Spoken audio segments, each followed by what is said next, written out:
नमस्कार, NA news पर आप सभी का स्वागत है। मैं हूं शिवम और फाइनली जो बाइडेन यूएस के प्रेसिडेंट के तौर पर चुन लिए गए हैं और जो बाइडेन के आते ही वर्ल्ड पॉलिटिक्स में भी कहीं ना कहीं बदलाव देखने को मिल रहा है। साथ ही साथ नेपाल और यूएस के रिलेशन में भी एक बड़ा बदलाव आने के चांसेस हैं। सबकी नज़र है कि जो बाइडेन का कार्यकाल यूएस के प्रेसिडेंट के तौर पर कैसा रहेगा और कई क्वेश्चन उठ रहे हैं नेपाल और यूएस की क्या स्ट्रेटजीज होने वाली हैं। साथ ही साथ इस पर नेपाल का क्या असर पड़ेगा, तो इस पर ही हम चर्चा करेंगे। और इस वीडियो की जो भी इंफॉर्मेशन रहने वाली है वो मोस्ट ऑफ द इंफॉर्मेशन एक नेपाली थिंक टैंक के हवाले से है जो कि अमेरिका में है, जिसका नाम है नेपाल मैटर फॉर अमेरिका। तो इस इंफॉर्मेशन के थ्रू हमको कुछ इंपॉर्टेंट आंसर्स मिलने वाले हैं।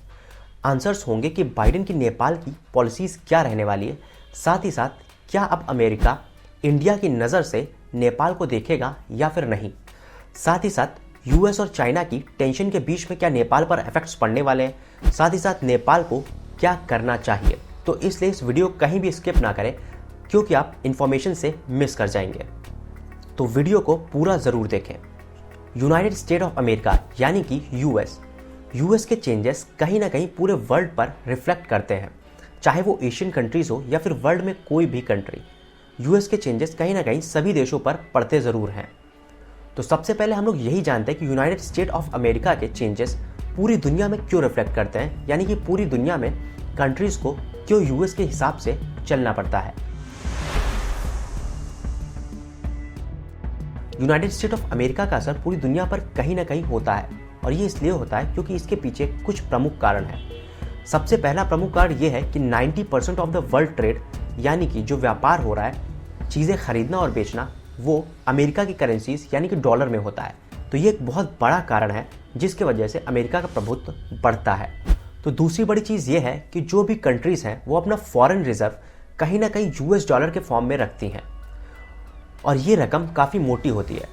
और इस मोटी रकम को कंट्री में रखने का मतलब बस यही होता है कि कभी वॉर छिड़ जाती है या फिर कोई आपदा आ जाती है तो कंट्री के पास एक मोटी रकम है जिसे वो साजो सामान खरीद सके। तो ये रकम इसीलिए यूएस डॉलर में रखी जाती है। एग्जाम्पल के तौर पर अगर हम देखें तो आपके पास एक ऐसा पैसा है जिससे दुनिया में कहीं भी सामान खरीदा जा सकता है। तो कंट्री इसीलिए प्रीफर करती हैं कि यूएस डॉलर अपने फॉरेन रिजर्व में रखे। तो इसीलिए कंट्रीज़ को कहीं ना कहीं यूएस की बात माननी पड़ती है। और जो तीसरी बड़ी चीज़ इसको अफेक्ट करती है वो कहीं ना कहीं वर्ल्ड की जो बड़ी ऑर्गेनाइजेशन है, जो कि इंटरनेशनल ऑर्गेनाइजेशन है, उसमें यूएस सबसे ज़्यादा फंड करता है। जैसे वर्ल्ड बैंक हो गया, वर्ल्ड हेल्थ ऑर्गेनाइजेशन हो गया, वर्ल्ड ट्रेड ऑर्गेनाइजेशन हो गया। इसीलिए अमेरिका का प्रभुत्व इन सब पर थोड़ा ज़्यादा रहता है। तो अब ये क्वेश्चन उठता है कि अमेरिका के प्रेसिडेंट अगर जो बाइडेन बनते हैं तो इससे नेपाल पर क्यों इफेक्ट पड़ेगा। तो इसका जवाब हमें नेपाल से ही मिल जाएगा क्योंकि हाल ही में नवंबर में ही नेपाल ने एक एग्रीमेंट पर साइन किया है। वो एग्रीमेंट है फाइनेंशियल एग्रीमेंट जो कि है वर्ल्ड बैंक के द्वारा, जिसके तहत नेपाल को 42 बिलियन मिलने वाले हैं और ये रकम मिलने वाली है अर्बन डेवलपमेंट, साथ ही साथ कोविड-19 के लिए। तो कहीं ना कहीं वर्ल्ड बैंक और नेपाल के बीच में अगर रिलेशन है तो वो रिलेशन कहीं ना कहीं यूएस से रिलेट करता है। और इस पर मैंने वीडियो पहले भी बनाई थी जिसका लिंक आई बटन में ऊपर है, वो भी आप देख सकते हैं। तो ऐसे ही एग्रीमेंट्स होते रहते हैं और डेवलपमेंट के लिए ऐसे एग्रीमेंट वर्ल्ड बैंक से हमेशा होने ही हैं। और अगर हम वर्ल्ड सिनेरियो में देखें तो कोई भी कंट्री आज के टाइम पर अकेले एग्जिस्ट नहीं कर सकती। तो कहीं ना कहीं वर्ल्ड को इसीलिए पूरा कनेक्टिव वे में काम करना पड़ता है। तो क्वेश्चन उठता है कि नेपाल पर बाइडेन की पॉलिसीज कैसे रहने वाली है। लेकिन नेपाल से पहले हम एशिया पे ही जाते हैं कि बाइडेन की एशिया पॉलिसी कैसी रहने वाली है और उसके बाद हम देखेंगे कि नेपाल पर पॉलिसीज कैसे रहने वाली है। अगर एशियन पॉलिसीज की बात करें तो अमेरिका का सीधा सीधा रुख जाता है चाइना की तरफ। अमेरिका दो चीज़ें चाहता है एशियन पॉलिसीज़ में। सबसे पहली चीज़ वो चाहता है कि कहीं ना कहीं चाइना को काउंटर किया जाए और बढ़ते हुए चाइना को रोका जाए।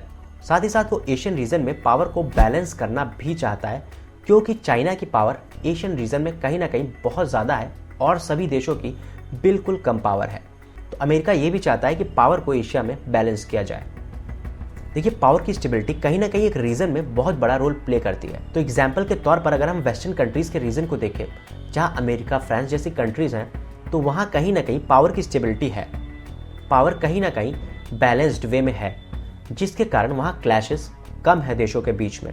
और कहीं ना कहीं अगर वर्ल्ड मैप में इजराइल की तरफ आते हैं तो वहाँ पर पावर का डोमिनेशन बहुत ज़्यादा रीजन में अनस्टेबिलिटी क्रिएट करता है, और वही कारण हो सकता है एशिया में भी पावर इम्बैलेंस की वजह से अनस्टेबिलिटी का, जो कहीं ना कहीं छोटी कंट्रीज़ पर किसी भी दिन कोई भी खतरा बन सकती है। और चाइना का एक डोमिनेटिंग रोल उन सभी कंट्रीज़ पर होगा, आज नहीं तो कल। तो कहीं ना कहीं अमेरिका की इस एशियन पॉलिसीज़ की वजह से इंडिया, नेपाल, बांग्लादेश जैसी कंट्रीज़ को फ़ायदा होने वाला है और अमेरिका इन कंट्रीज़ को ज़्यादा सपोर्ट करने वाला है। अब एक क्वेश्चन ये भी उठता है कि नेपाल को लेकर बाइडेन के एडमिनिस्ट्रेशन की क्या पॉलिसीज़ रहने वाली हैं।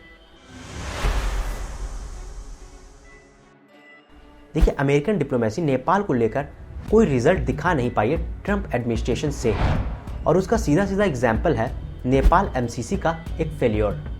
लेकिन अब जब एडमिनिस्ट्रेशन चेंज हो चुका है तो कहीं ना कहीं नेपाल और अमेरिका के बीच में चेंजेस भी देखने को मिलने वाले हैं। तो अगर हम इंटेलेक्चुअल्स की माने तो नेपाल और यूएस के बीच में कोई बहुत बड़े चेंजेस भी देखने को नहीं मिलने वाले हैं।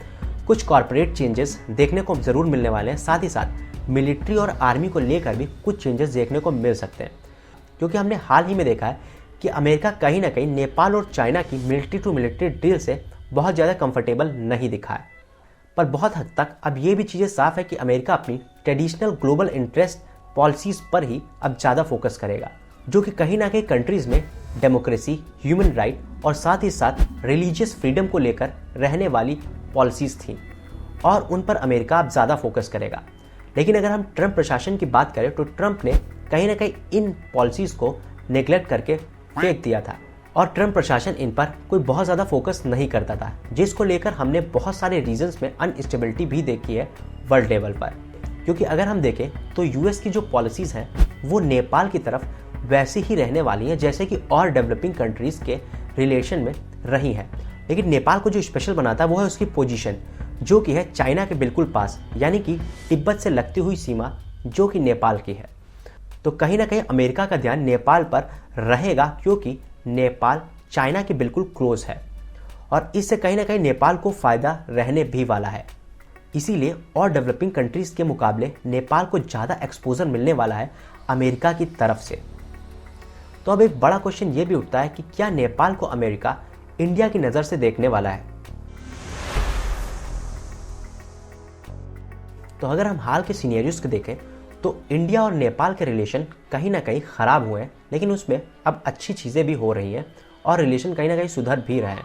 और अगर हम इस रीज़न को ध्यान से देखें तो कहीं ना कहीं इंडिया एक बड़ा पावर है जो कि चाइना को काउंटर कर सकता है। तो इसी का नतीजा है कि इंडिया और नेपाल के रिलेशन के बीच में बहुत ज़्यादा अमेरिका का इंटरफेरेंस हम लोग को देखने को नहीं मिला है।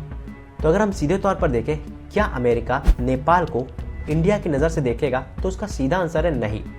वो इसलिए भी नहीं क्योंकि इंडिया एक बॉडी की तरह प्ले कर सकता है यूएस और नेपाल के बीच में रिलेशंस को लेकर, लेकिन नेपाल और यूएस की इंगेजमेंट कहीं ना कहीं इंडिपेंडेंट रहने वाली है, जिसमें इंडिया का एक रोल तो हो सकता है लेकिन इंडिया का कोई बहुत बड़ा प्रभाव नहीं हो सकता। साथ ही साथ यूएस और इंडिया की पार्टनरशिप कहीं ना कहीं नेपाल के लिए भी एक अपॉर्चुनिटी है, क्योंकि अगर यूएस और इंडिया की ही पार्टनरशिप एक मजबूत होती है तो कहीं ना कहीं नेपाल को भी इम्पोर्टेंस उतनी ही मिलने वाली है। तो नेपाल के पास कहीं ना कहीं एक बड़ी अपॉर्चुनिटीज़ भी है कि वो दोनों तरफ से लड्डू ले और अपने बास्केट में रखे, क्योंकि कहीं ना कहीं दोनों तरफ एक बड़ी पावर है जो कि बीच में रोल प्ले कर रही है और नेपाल को उसका फ़ायदा ज़रूर मिलने वाला है। तो नेपाल दोनों तरफ से लड्डू लेके अपने डेवलपमेंट पर काम कर सकता है आराम से, और इसी का असर रहा है कि कहीं ना कहीं नेपाल ने इंडिया को थोड़ा दूर कर दिया है, क्योंकि उसको एक बड़ी पावर का सपोर्ट मिल रहा है जो कि चाइना है, और साथ ही साथ उसको यूएस का भी सपोर्ट आराम से मिल रहा है क्योंकि वो चाइना के इतना करीब है। तो कहीं ना कहीं नेपाल के लिए फ़ायदे की डील होती जा रही है, इसीलिए वो छोटी कंट्रीज़ को छोड़कर डेवलप्ड नेशंस के साथ हाथ मिलाने की कोशिश कर रहा है, और इंडिया को कहीं ना कहीं किनारे कर दिया गया है नेपाल इंडिया रिलेशन से। अब क्वेश्चन ये भी उठ रहा है कि यूएस और चाइना की जो टेंशन है उसमें नेपाल पर क्या इफेक्ट पड़ने वाले हैं। लेकिन नेपाल का जो जियो स्ट्रेटेजिक पोजीशन है वो कहीं ना कहीं एक बड़ा रोल प्ले करता है अमेरिका और चाइना के बीच में, और ये कहीं ना कहीं सरल नहीं रहने वाला है। नेपाल के लिए बहुत हार्ड होगा कि वो बैलेंस करे चाइना और यूएस के साथ रिलेशंस को, क्योंकि दोनों एक बहुत बड़ी ही पावर है। अमेरिका जो कि एक सुपर पावर है और साथ ही साथ चाइना जो कि एक एशिया की बड़ी पावर है। तो कहीं ना कहीं इन रिलेशंस को नेपाल के पॉलिटिशियन द्वारा बैलेंस करना एक बहुत बड़ा टास्क भी होगा। और कहीं ना कहीं इस टास्क में अगर नेपाल की पॉलिटिक्स फेल होगी तो कहीं ना कहीं इसकी भारी कीमत भी नेपाल को चुकानी पड़ेगी। तो इसलिए नेपाल का एक बहुत बड़ा रोल बनता है कि वो कहीं ना कहीं अपने रिलेशंस को बैलेंस करे, जिससे दोनों ही देशों को वो खुश रखे और अपने फ़ायदे के लिए काम कर सके। और अगर हम इंटेलेक्चुअली देखें तो कहीं ना कहीं अमेरिका नेपाल के लिए ज़्यादा इंपॉर्टेंस रखता है, क्योंकि कहीं ना कहीं इंडिया और चाइना के रिलेशन अपने आप में ख़राब है, वो अपने एक वॉर जोन में भी है। तो कहीं ना कहीं अमेरिका के साथ अगर नेपाल जाता है तो कहीं ना कहीं उसको अमेरिका का सपोर्ट मिलने वाला है, और इंडिया चाइना तो अपने आप में ही आपस में लगे हुए हैं। तो एक सबसे बड़ा क्वेश्चन उठता है कि नेपाल को क्या करना चाहिए, जो कि कहीं ना कहीं इस वीडियो का कंक्लूजन भी है। तो देखिए, नेपाल अगर एक टोटली हिस्टोरिकल डिसीजन लेता है और कहीं ना कहीं सिर्फ चाइना के साथ स्टकअप होना चाहता है और चाइना के साथ एक अच्छे रिलेशन रखना चाहता है, तो कहीं ना कहीं डेवलपमेंट में तो बदलाव होगा, लेकिन ये बहुत हद तक नेपाल के लिए रिस्की भी होगा, नेपाल की सॉवरेनिटी के लिए भी काफ़ी ज़्यादा रिस्की होगा। क्योंकि चाइना का कॉरपोरेशन अभी है और हाल के टाइम में अभी कॉरपोरेशन चाइना के साथ देखने को मिल सकता है। लेकिन अगर चाइना के साथ कॉरपोरेशन को ही सिर्फ देखा जाएगा तो कहीं ना कहीं अमेरिका के साथ रिलेशन में डिस्टेंसिंग होगी और साथ ही साथ इंडिया के साथ भी रिलेशन में डिस्टेंसिंग होगी। और अमेरिका के साथ डिस्टेंसिंग करना यानी कि वर्ल्ड लेवल पर हर ऑर्गेनाइजेशन से डिस्टेंसिंग करना, इसलिए नेपाल के लिए ये कहीं फ़ायदा नहीं रहेगा एक लॉन्ग टर्म के लिए और एक लॉन्ग डेवलपमेंट के लिए। तो नेपाल को कहीं ना कहीं दोनों के रिलेशन में एक बैलेंस क्रिएट करना है, जो कि नेपाल के लिए ईजी नहीं रहने वाला है। और नेपाल की ज़रूरत है वो कहीं ना कहीं है ग्लोबल एक्सपोजर की, यानी कि ग्लोबली तौर पर नेपाल की एक छवि की।